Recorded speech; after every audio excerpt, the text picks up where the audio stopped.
You might have heard of Occam's razor, either in discussion from a movie or book, or perhaps you took a philosophy class where it was part of the coursework.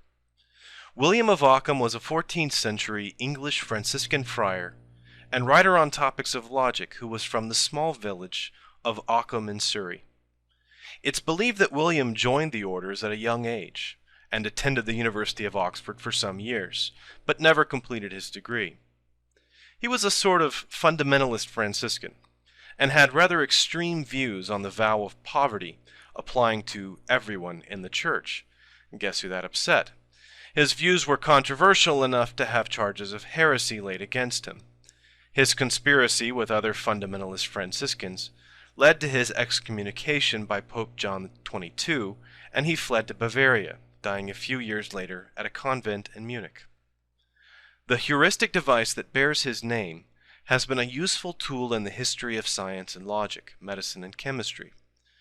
Why it was named after William is not entirely clear. He was not the first to write on the topic, nor even the most famous. The phrase that he used is less common to us than the modern form. In Latin, he stated, "Plurality ought never be posited without necessity." This has also been restated as, "Entities must not be multiplied beyond necessity," which has sometimes been referred to as the lex parsimoniae, or the law of parsimony. And it is parsimony that Occam's razor is advocating. Let's start with what it is. Parsimony is a stated preference for simplicity in our explanations. When given the choice of hundreds of possible explanations, the law of parsimony suggests that we investigate the simplest explanations first. The fewer forces, or mechanisms, or variables in an equation, or steps in a process we need, the clearer the explanation in general.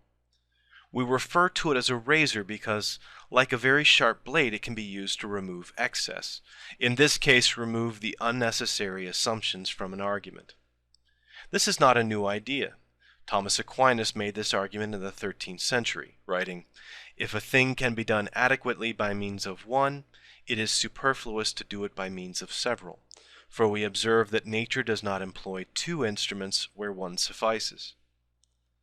As the great philosopher of science Karl Popper once said, "We prefer simpler theories to more complex ones, because their empirical content is greater, and because they are better testable." Equally important is what parsimony isn't.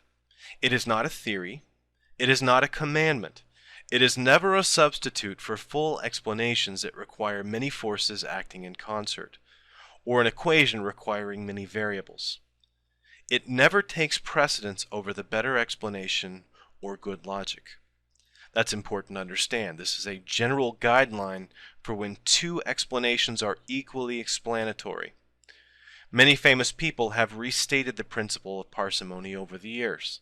Isaac Newton wrote, "We are to admit no more causes of natural things than such as are both true and sufficient to explain their appearances." Consider Leonardo da Vinci's elegant statement, "Simplicity is the ultimate sophistication." My favorite restatement, though, is from a questionably attributed quote of Einstein, "Make everything as simple as possible, but not simpler." There is such a thing as an anti-razor.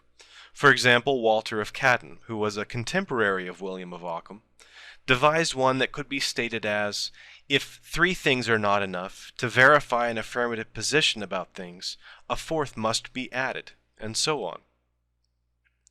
How do people use Occam's razor in the real world? Scientists use it as a general heuristic. We look for the simplest explanations first. It's used much more specifically in taxonomy to produce good phylogenetic trees. We try to get the least number of groups balanced against the possibility of overgrouping.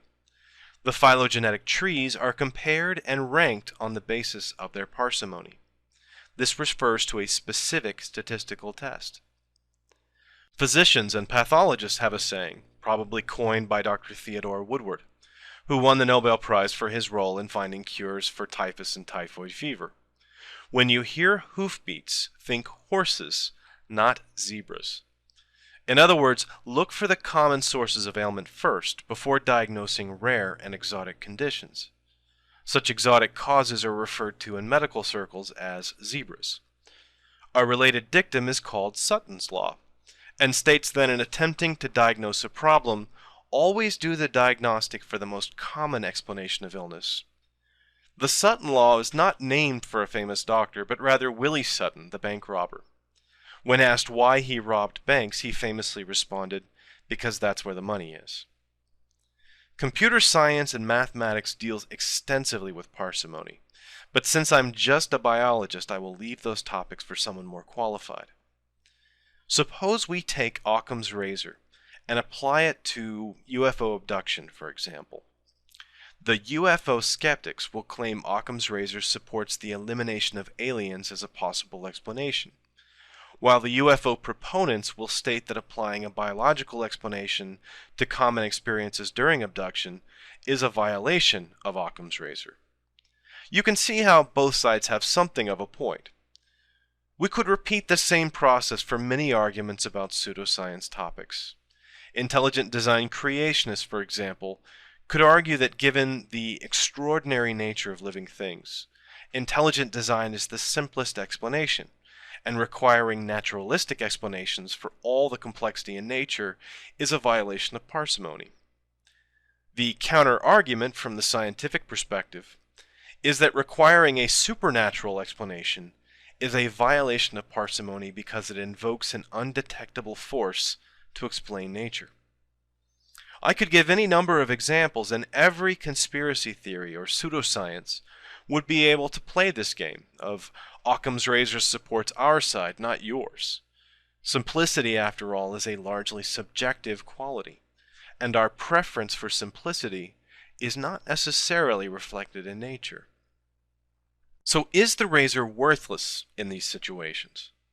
Not entirely.